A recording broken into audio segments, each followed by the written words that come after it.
Before we get started with today's podcast, we'd like to ask returning listeners to leave us a rating or review on your favorite podcast platform, iTunes, Spotify, SoundCloud, or wherever you listen to your podcasts. And if you really enjoy it, share a link to this podcast with friends or family who would enjoy hearing our weekly discussions about basketball and basketball culture. Now, on to the show. Jim, isn't it amazing when Michigan can keep this game to a 19-foot, 9-inch game inside that three-point line? It's all theirs.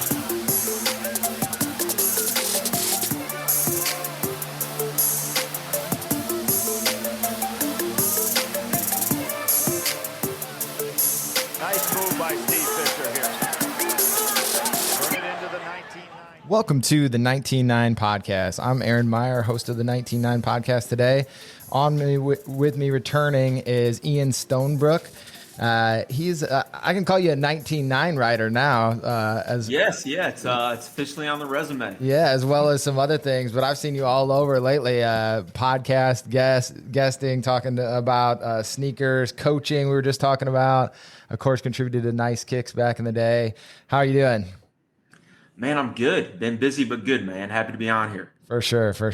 So my idea for this podcast is you wrote an article for 19.9 talking about the upcoming Michigan release, but focus specifically on the shoes. And I just wanted to dive in a little bit more, talk about the Fab Five, because I don't think this is one of those things that could ever get old, is talking about the Fab Five with people and specifically about their style and just what it contributed to the basketball culture at large.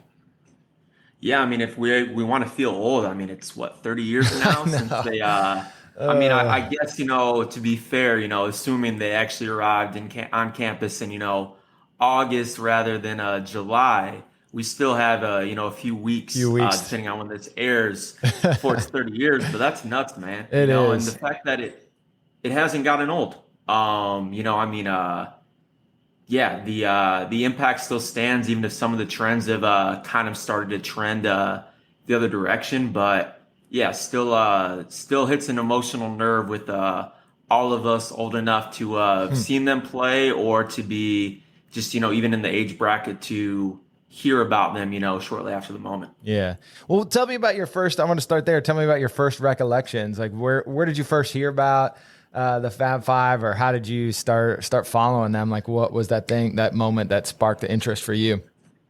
For me, I think it was really coming up on, I think it was two things. I think it was coming up on the generation of Michigan players right after them, like Lewis Bullock, Robbie Reed, Tractor Trailer, Maurice Taylor. I'm 33, so when the Fab Five touched down, I'm basically a toddler elementary school kid. Yeah.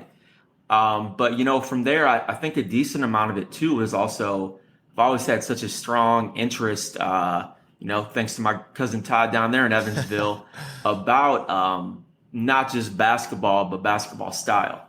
And, when Nike rolled out the Chris Webber Michigan jersey with the Webber on the back, that was a big moment, because as kids, who are probably pretty commercialized and, into the gear, my dad always said, if you spend as much time working on your jumper as looking at the East Bay, you'd be pretty good. And he's probably right. I don't know if I'd have a career in it, but to see the Weber Michigan jersey with like Weber stitched on the back, we talk about what's going on in name, image, and likeness now. And granted, Chris had gone pro at that point, but that was pretty high level. So I always wanted that. I ended up getting the authentic Tractor Trailer jersey from Palace Locker Room Store, the Howell Outlets. I had a Wizards Juwan Howard jersey, and then obviously, even when I was at Michigan State, which is kind of funny considering the rivalry. I was still wearing a Nuggets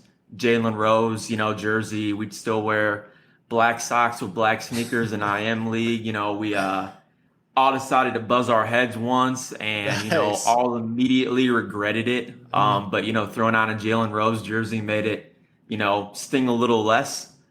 But yeah, obviously growing up in Michigan and being a Michigan fan as a kid, the Fab Five was, to me, it was the starting point, even more than the '89 championship team. Yeah. It just seems like the crazy thing is to have that cultural impact 30 years later. It's almost reserved for things outside of the sports spectrum. Like we usually look back at maybe with some reverence at basketball players from past eras, but not usually with the level of like elevation that they hold, especially college guys. They're only there maybe 2-3 years.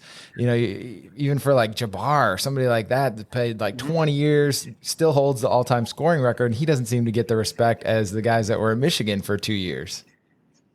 Yeah, it's odd that it was such a, I think what it is that it really felt like kids doing it their way and changing the culture, which is awesome when you're a kid.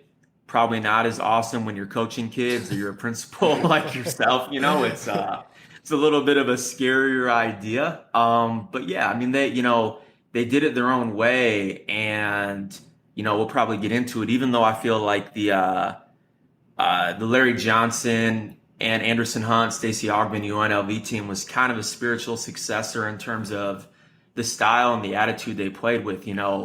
5 freshmen starting. And doing everything that they did, aesthetically, sonically, in terms of the music they're listening to and the trash talk on the court, and just flat out playing. I mean, back-to-back national championship games. That's nuts. I don't think we'd ever see that again, just based on, at least not with 5 freshmen, because then somebody be leaving. Yeah, everybody be bouncing. Yeah, definitely. I think too. Going back to those teams, I guess the UNLV had the essence of what the Michigan teams then carried over, but maybe somehow didn't break through to the national spotlight in the way that the Michigan teams do. I don't know if it was because they played in the Midwest or in the Big Ten that changed the perspective on it, or maybe because they were more known in high school. Because it seemed like, even being from the Midwest, I'm a little older than you.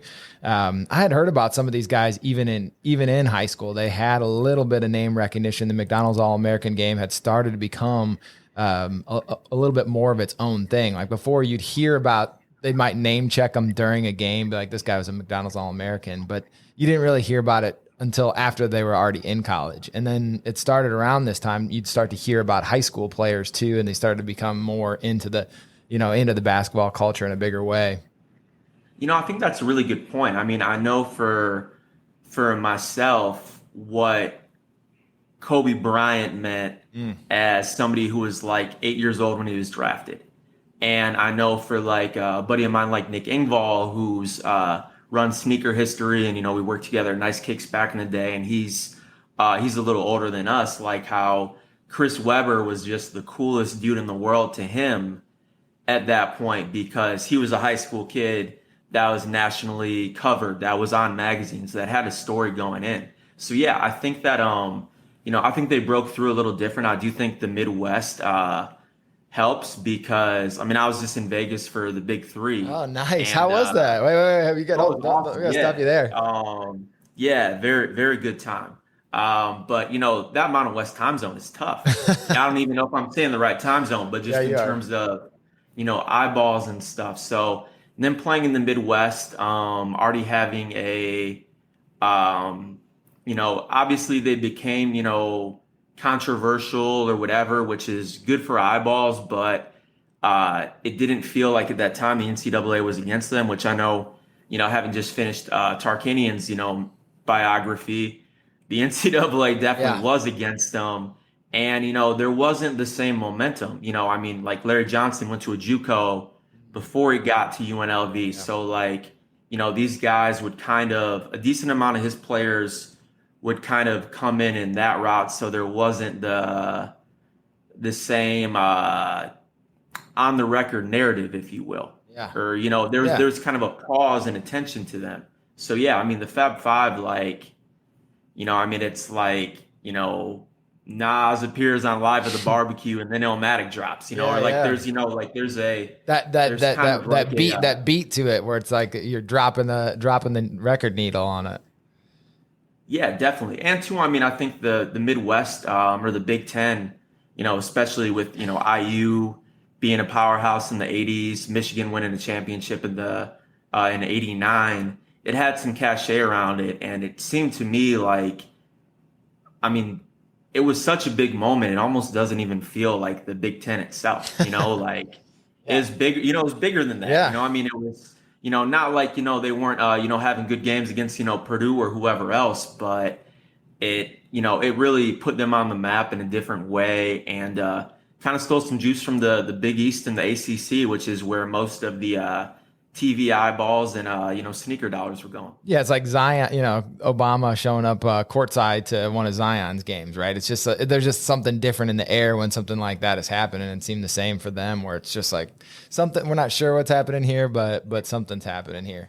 Do you think some of it had to do with the way that it seemed like the players were orchestrating it? I know they're all recruited, but pretty famously, Jalen Rose and some of the other players are working behind the scenes to kind of get everybody on the same page to go to Michigan together. And that seems like a change where even now it's gone so much further past it. There's a couple left, maybe like Coach K who's leaving, but I mean, almost everybody's gone, where it was the coach at the top and then the players second, but way second, and now maybe it's a little more balanced.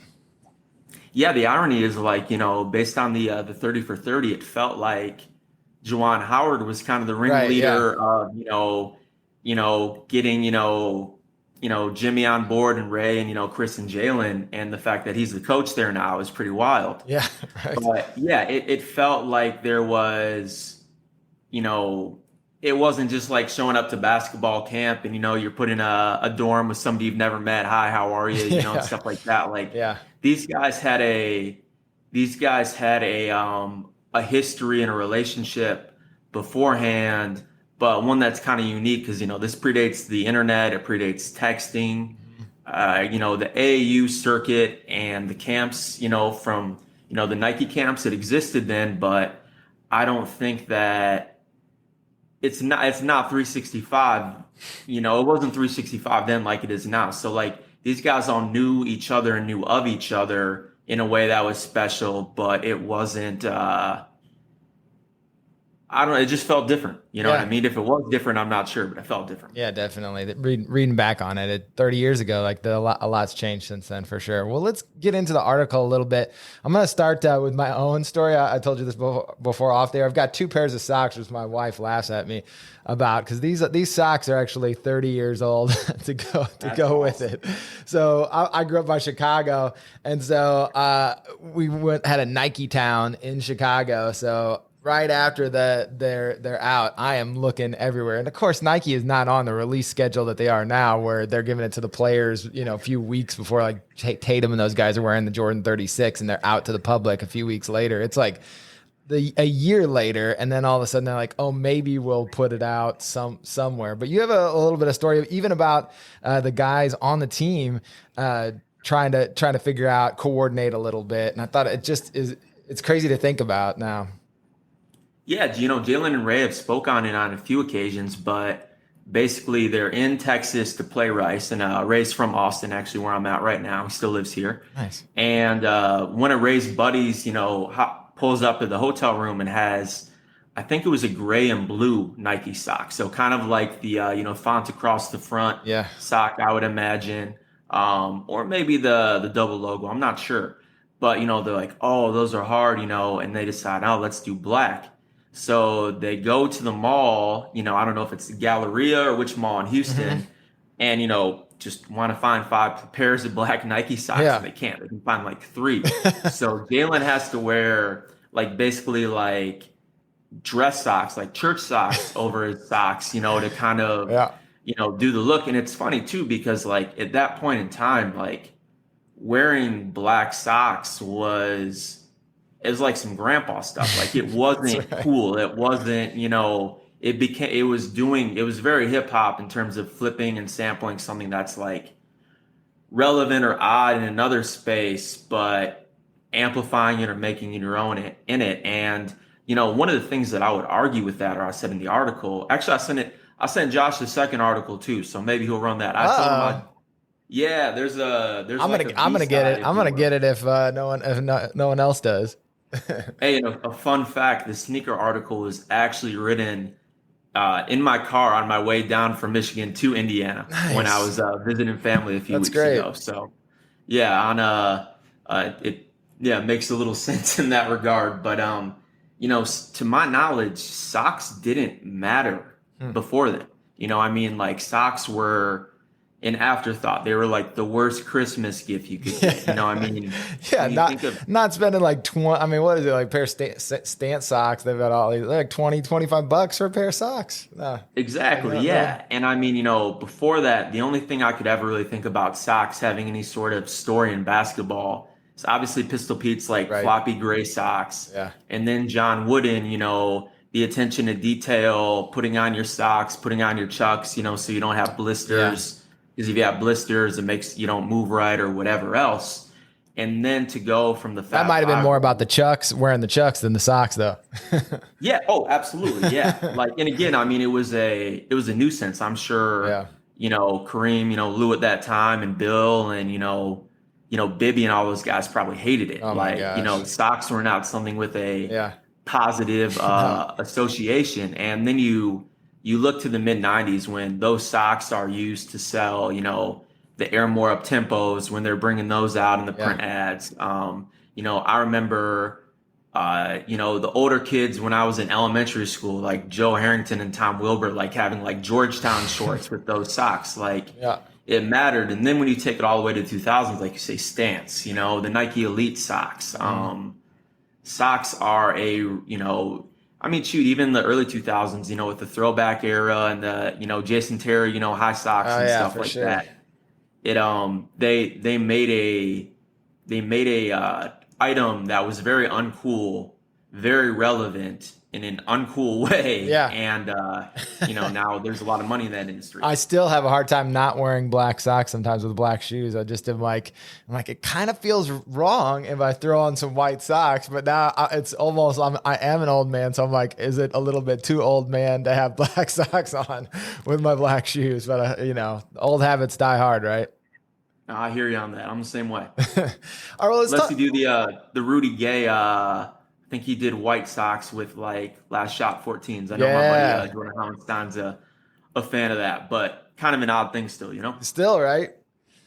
All right, let's talk a little bit about the shoes. So I think it's, you see some of the same trends here with the shoes too, where they start out where they're just trying to coordinate themselves, but they get more integrated with the company. And I'm curious just where you started at with your research on this, and then just a little bit of what you found about, how they moved the needle from, here's a shoe we're going to wear, our team shoe, because it was like the Chucks, like you were saying with John Wooden, to showing more personality. I mean, everybody in the NBA has their own shoes. I mean, they'll come in, PJ Tucker will have 3 pairs of shoes in a game that they're shouting out on social media or even in the pregame sometimes now.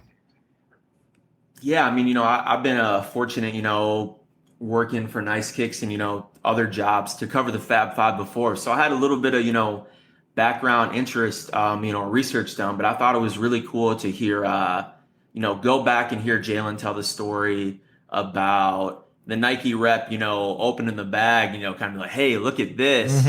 And them kind of not really feeling it. I mean, it's probably a lot of the, Flight or Force models of, the early 90s that, I mean, we probably think are cool. Yeah. But like in the most generic, white navy team colorways, and Jalen just kind of finding the gumption to speak up, because like, I mean, that was probably considered like a little disrespectful or like, I mean, if you're getting free stuff, I think right? he was, Yeah. I think he was kind of, pulled aside, and it's an interesting double-edged, kind of catch-22 almost. Cause, in one way it's like, yo, you're getting free shoes. Yeah. Like, don't complain. On the other hand, it's like, we're getting paid for you to wear these shoes and you're not getting any money or any say. And he was, he was savvy enough to kind of meet in the middle and be like, hey, I get wearing Nike school. I'm going to wear Nike, but like, what else you got? And, they end up basically making the Huarache their own shoe. And, the rest, they say, is history. Yeah, incredible. And everybody should check out the article because you go into detail about each shoe, from the Huarache to the Charles Barkley shoes, which they sort of even made their own. You hint at that a little bit, and some of the other models that they rocked on court. And I think it went along with the whole uniform that they just kind of modernized too, where they're going from the shorter shorts, which are back now, to the baggier shorts. Josh was telling me about a story that somebody was saying they were asking him why the Nike swoosh wasn't on the shorts that they're about to release, and he responded back nicely, but I can imagine that he was a little not exactly sure how to respond to that one. It's funny. I want to say I think I sent the text to Josh and Nick, but I think when I was like on a vintage eBay rabbit hole, which I find myself in a lot, I think somebody was listing a pair of Indiana State 1990 shorts that they sewed a swoosh on. So yes. yeah, I mean. Oh, go ahead. I told him that I might do that myself just for fun. You could, buy them and then a few years later sew the swoosh on. It could be right in with the timeline of the Fab Five. Yeah, well, and it's funny, like, considering the years that the Fab Five actually were all there together, like Chris was still there the first 2 years. Yeah. They didn't have a Nike swoosh on the shorts. Like, that's one of the things that the second article I sent kind of touches on, is how they totally revolutionized like the partnerships between schools and brands. Yeah. Because previously it was brands paying coaches directly. So, you could have, Steve Fisher getting, broken off, by Nike, and, the team wearing Nike shoes with basically like Russell or DeLong jerseys, and the women's soccer team is in Adidas cleats. Mm-hmm. And, right when Michigan really started moving the needle, like college sportswear was already pretty hot, but like, on probably like, on like the game bar caps, or, a starter jacket, or, even like, the little mini balls you'd win at a carnival or something like that. And it really took the Fab Five to push, to say, hey, like, we need to be in on some of this, money, as far as Nike was concerned. So Nike, famously signs a multi-year deal with North Carolina, and then they sign one with Michigan. Obviously, Duke eventually comes into the fold, and, we have, what are all some of our favorite pages, in East Bay now, shout out to, Drew Hamill Nike stories that, because of them. Mm-hmm. Yeah, it became a tent pole for schools to have these brands associated with them. It's part of the selling, as much as the gym or the workout facility. It's like, we're a Nike school. I see who is it recently? UCLA just went. I think Jordan, and one of their guys, yes, I've seen on YouTube has been like opening up the stuff that they get from Jordan brand and kind of talking about it. And I see the number of views. I'm like, amazing. Like, just the interconnectedness of it. And this is kind of the starting point for all that. Yeah. And I mean, hopefully with, name, image, and likeness, that player or any player can make money off YouTube unboxing the stuff they get for free, you know, and it's only going to help them out because, generally speaking, it ain't dummies at these brands. So if you can send, whoever ends up being, this year's Zion in college basketball, trophy room ones, or, Yeezy foam runners or whatever else, shoot, it's not, why wouldn't you, if you're, even as silly as this sounds, if you're, a designer label, why wouldn't you say, hey, we're going to send, so-and-so, his or her first pair of, Chanel's or Louis Vuittons. Okay. So when they are in the tunnel, once they're in the WNBA or NBA, they're wearing our stuff. But a real quick tangent in terms of research, I got to shout out my guy, Todd Cravanchi. Pardon if I butchered the last name, because I'm bad with that sometimes. But good dude, North Carolina historian, one of the founders of Nike Talk. He shot me a photo after the article went live. It's actually a basketball card. And it's Jalen Rose, and I'm guessing would have been like 1994 at Michigan, playing in white-on-white Air Force Ones. Wow, nice. Yeah, white-on-white Air Force One lows, which is is crazy because if you've ever read Gary Warnett, rest in peace, he did a great deep dive for Complex on the Air Force One history and the white on white itself, which is obviously like the iconic, seminal Air Force One, low colorway.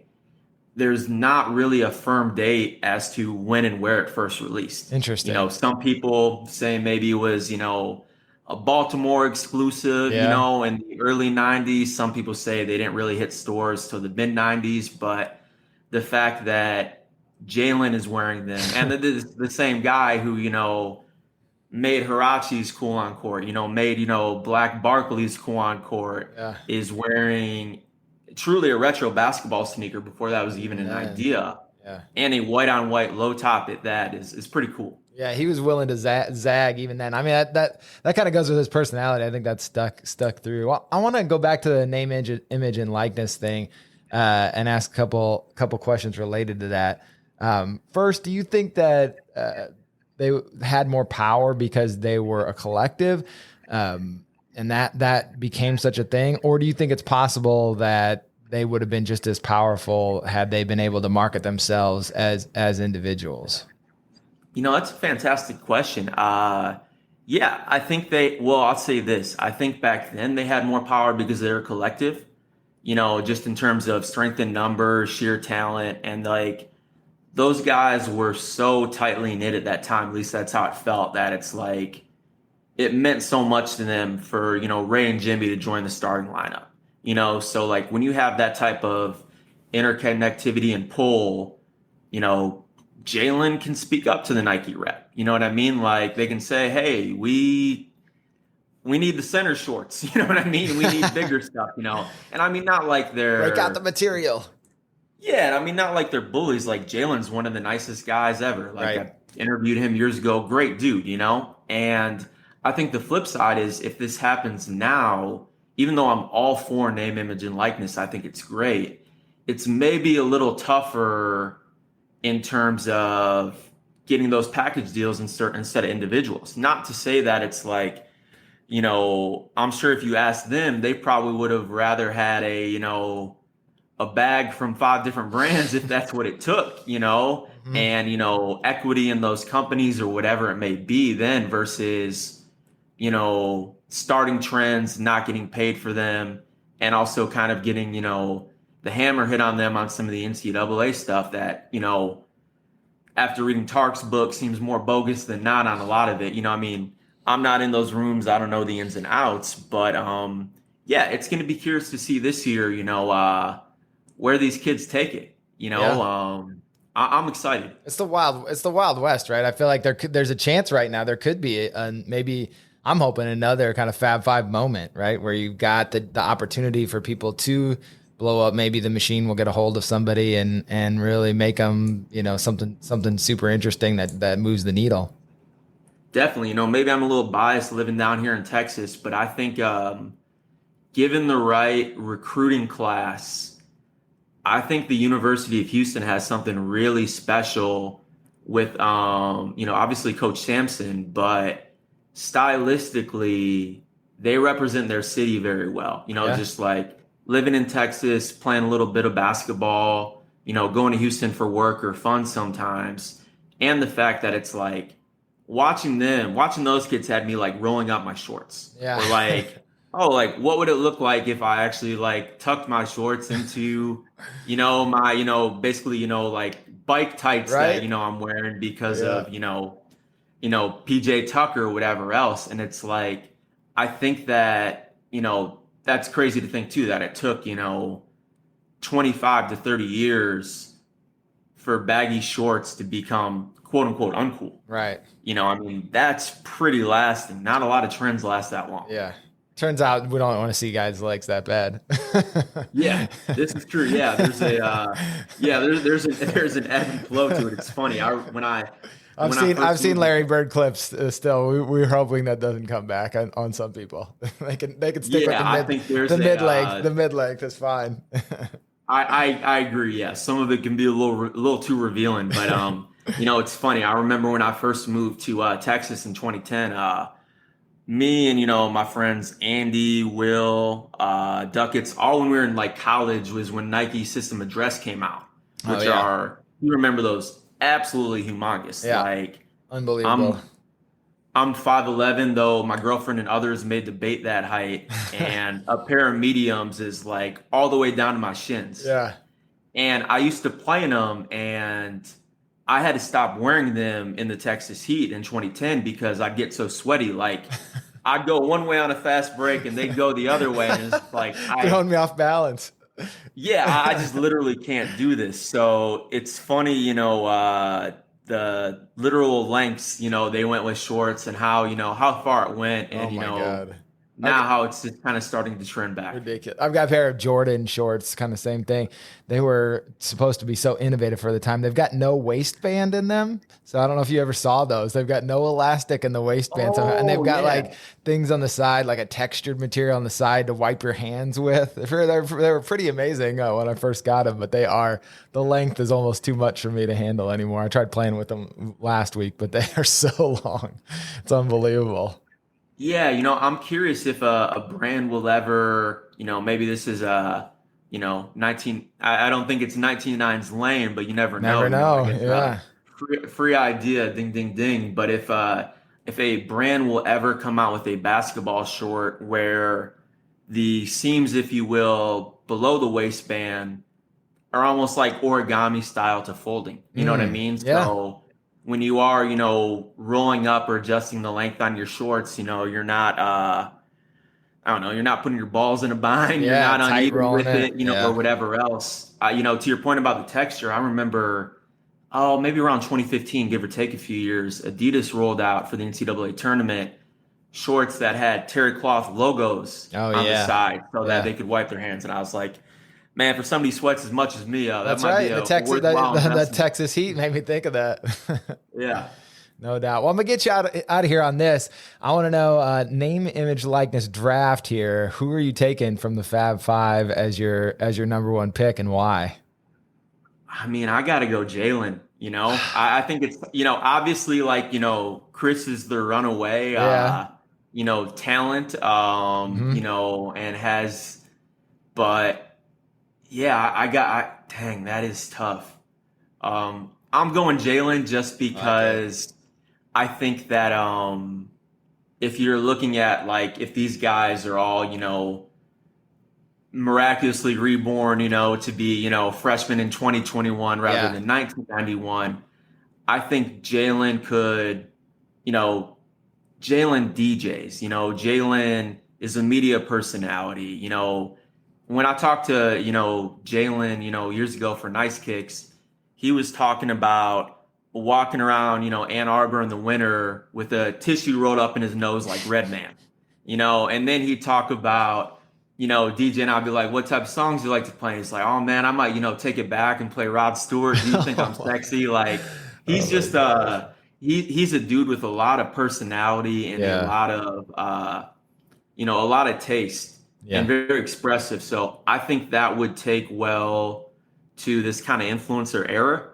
I mean, Chris obviously, is somebody that, went on to, he dated Tyra Banks, I want to say. He had, he had production credits, on Nas albums and stuff. Like, so he was and I think he's actually, especially when they do players only and he's moderating kind of like a Ernie Johnson type role. I think he's gotten very good at media. Yeah. But I'm still going Jalen. I wouldn't feel right if I didn't say him. I like it. How about you? Who are you taking?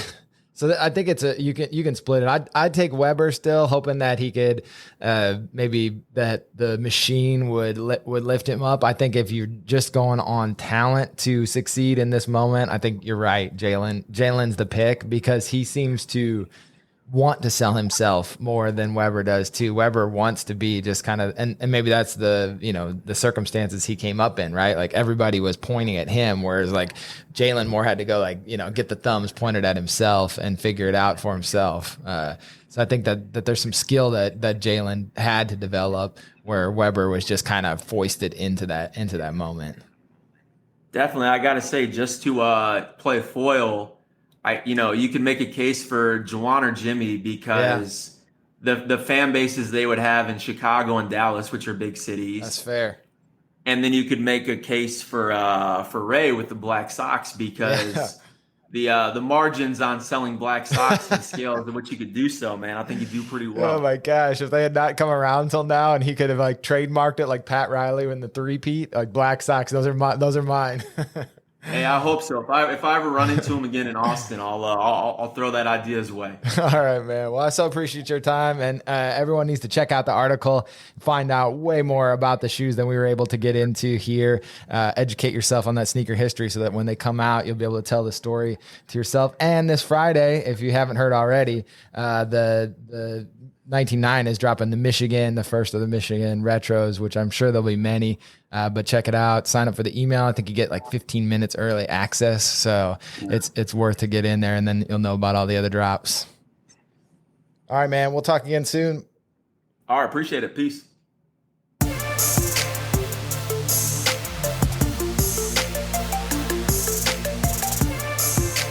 Thank you for listening to the 199 podcast. If you haven't already subscribed to the podcast, make sure you do. And while you're at it, leave us a rating or review. 5 stars only, like the basketball camp. We also have links to all of 199 social media so you never miss a release. Until next time,